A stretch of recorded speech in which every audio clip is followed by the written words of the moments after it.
세금 해결에 감동을 더한 감동 파트너 박 과장을 소개합니다. 안녕하세요. 세금 문제 해결에 감동을 더한 감동 파트너 박 과장입니다. 지난 영상에서는 승계조합원의 청산금 양도세 신고 시 비과세와 장기보유 특별공제 가능 여부에 대해 살펴보았습니다.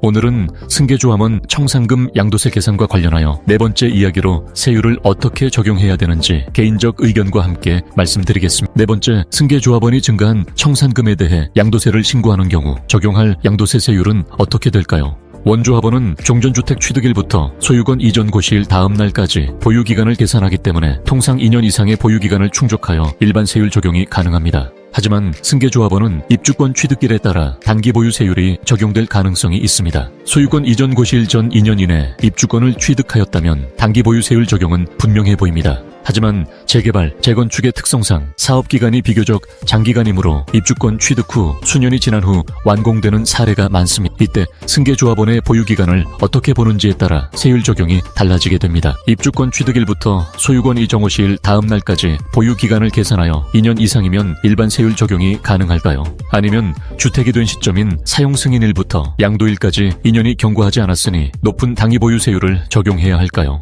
개인적 소견으로는 종전주택의 지분 일부를 양도한 대가로 받은 청산금 성격을 감안하면 입주권 취득일부터 보유기간을 계산하여 2년이 경과하면 일반 세율로 적용해야 할 것으로 판단됩니다.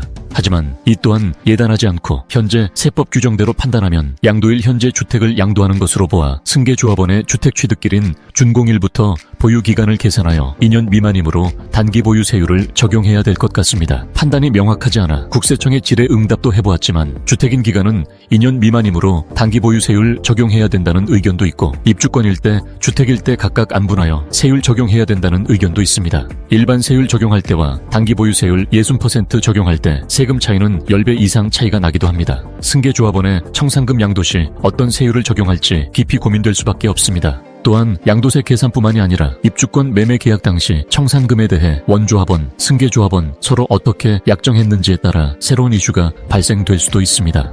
지금까지 세 가지 영상을 통해 승계조합원의 청산금 양도세와 관련하여 함께 고민해보았습니다. 원조합원의 청산금 양도세 계산은 비교적 명확하지만 승계조합원의 청산금 양도세 계산 방식은 명확하지 못한 부분이 존재합니다. 종전주택의 연장인 청산금이라는 성격과 취득 시점의 입주권이라는 성격이 서로 충돌하는 부분이 존재하여 판단이 쉽지 않은 것 같습니다. 다소 억울한 부분이 존재할 승계조합원 입장에서 긍정적인 예규가 새롭게 생성되길 바랍니다. 이렇게 세법상 불명확한 부분을 해소하기 위해 아직 신고기한이 도래하지 않았다면 국세청 사전답변 신청을 고려해볼 수 있습니다. 다음 영상에서 사전답변 신청을 어떻게 하는지, 신청 요건은 어떻게 되는지 알아보기로 하겠습니다. 영상과 관련된 내용은 네이버 블로그에도 작성되어 있습니다. 고정 댓글에 링크 참고하시기 바랍니다. 이상 세금 해결에 감동을 더한 감동 파트너 박 과장이었습니다.